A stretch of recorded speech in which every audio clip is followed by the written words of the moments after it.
నమస్తే అండి. లూలు సంస్థకి చంద్రబాబు 2000 కోట్ల స్థలం ఇచ్చారు. ఆ కంపెనీ మాల్స్, మల్టీప్లెక్స్ థియేటర్లు కడుతుంది.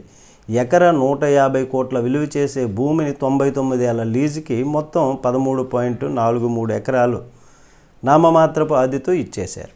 ఇవే కాకుండా 150 కోట్ల రూపాయల మేరకు రాయితీలు, 100 కోట్లు చేతులు మారడం అన్నటువంటి విధంగా ఇది సాక్షి పత్రిక హెడ్లైన్స్. సహజంగానే సాక్షి రాతల్లో అబద్ధాలు, అతిశయోక్తులు ఉంటాయి.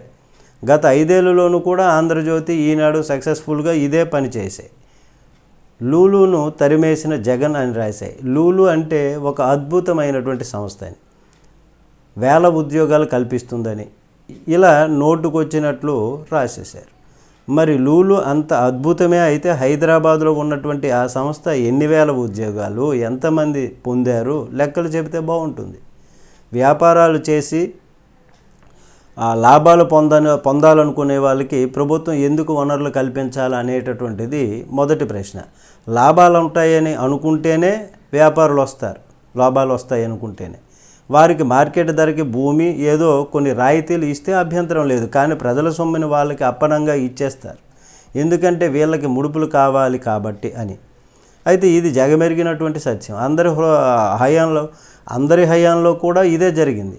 గతంలో జగన్ చేసిన, ఇప్పుడు బాబు గారు చేసిన లక్ష్యం ప్రజా సంక్షేమం మాత్రం కాదు. అయితే జగన్ చేస్తే కుంభకోణం, బాబు గారు చేస్తే దృష్టికోణం, విజనరీ.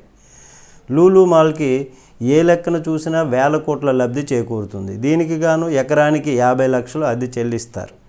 అంటే దాదాపు 6.5 కోట్లు. 10 ఏళ్ళకి 10% పెంచుతారు. అద్దె ఇంట్లో ఉన్న వాళ్ళకైతే సంవత్సరానికి 10% పెంచేస్తారు కదా. 99 ఏళ్ళు వాళ్ళ చేతిలోనే ఉంటుంది ఇది. ఈ మొత్తం వ్యాపారంలో గట్టిగా 1000 మందికి కూలి దొరుకుతుంది. ఉద్యోగాలు అనడానికి వీలు లేదు. ఎందుకంటే రోజుకి గట్టిగా 12 గంటల పని చేయించుకొని వాళ్లకు ఇచ్చేది గరిష్టంగా 20,000 రూపాయల వరకు మాత్రమే. స్విగ్గీ, జొమాటోలో కూడా వస్తుంది ఇలా చేసుకుంటే.